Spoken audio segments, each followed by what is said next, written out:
makes Vance Joseph more nervous this weekend? What Jalen Hurts is going to do, what SaQuon's going to do? I think people view them almost as one and the same. Just one unit because together?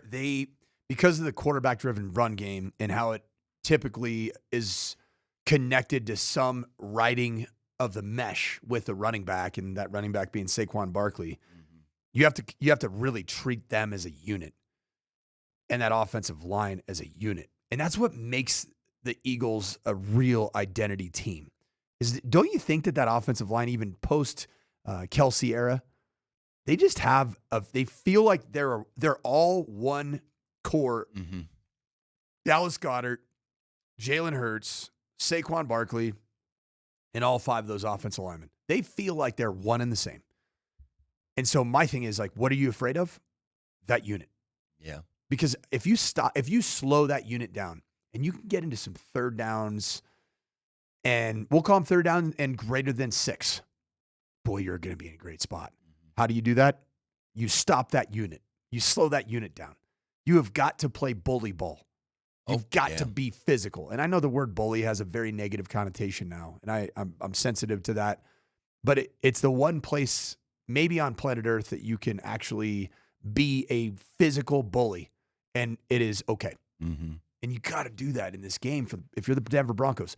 Find a way to force Jalen Hurts' hand. And that'd be the one thing that I think that the Broncos need to be. And stay true to your identity. Make sure you have your edges accounted for, and give the box a ton of population. Mm-hmm.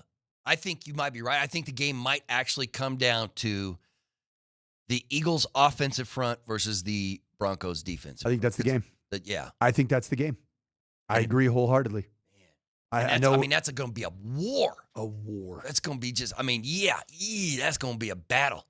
11 a.m. on Sunday morning. Hey, I found something interesting on the other side of the ball, right? So I'd say the Eagles' defense last year, do you remember what they did? I mean, of course, you watched Super Bowl. Do you remember what they did to Patrick Mahomes and how bad he looked and how battered he looked? Mm-hmm.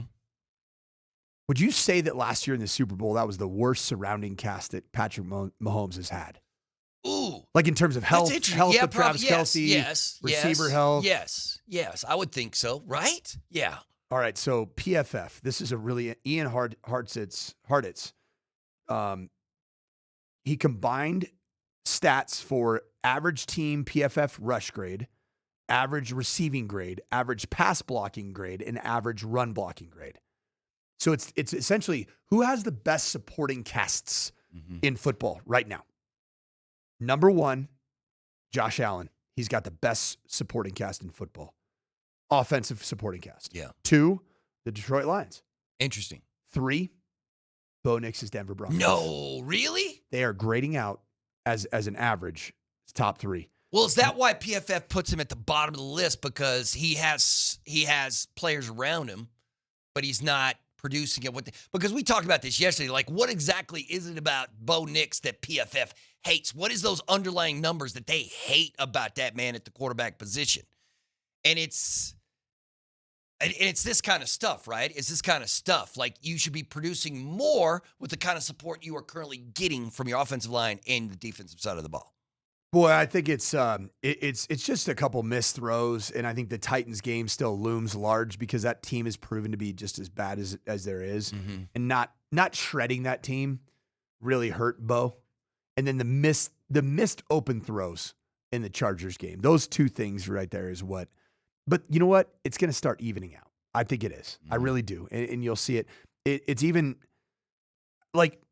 Remember how concerned the Denver Broncos fan base was about the pass defense after back-to-back weeks against Daniel Jones, the MVP candidate, all of a sudden, and then Justin Herbert. Guess what? Your stats now, from a pass defense standpoint, have very much evened out. I'm talking very much evened out. You are now in a really good spot. Okay? Your defensive front right now, okay? Your secondary. 25% red zone touchdown rate allowed, first in the National Football League. 46.5 pressure rate without blitzing, second in the National Football League. 10.1% sack rate, second in the football league and NFL. 1.49 points per drive. We've already talked about that. Third in the NFL. And then pass defense success rate. 61%. The Yee. Denver Broncos are. And that's with 2 games Wow. that felt like you got like out of nowhere. You're like, oh, Justin Herbert and Daniel Jones just shredded this secondary. We thought they were all so good. Well, guess what evened out? You played against the Titans in week 1. You played against the Bengals in week 4. It's going to happen with the Broncos. And I think that this supporting cast who, oh, by the way, that stat that I just gave you, guess where the Eagles' offensive supporting cast ranks? Oh, where is it? 20th. Oh, really? 20th in the National Football League. I guess that is to surprising. the Broncos' 3rd.